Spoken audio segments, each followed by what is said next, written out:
In the western region of Qeshm Island, just 7 minutes from the Tabal village, lies a series of narrow, elongated valleys running parallel to one another, each boasting its own unique landscape. Within these valleys, layers of marl, lime, and sandstones are prominently displayed in various thicknesses, showcasing a plethora of erosional features.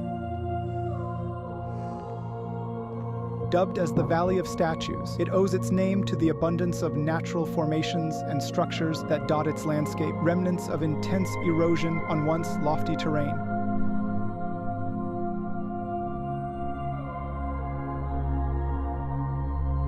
The awe-inspiring walls of this geosite hold significant aesthetic value, serving as a breathtaking backdrop for visitors and photographers alike.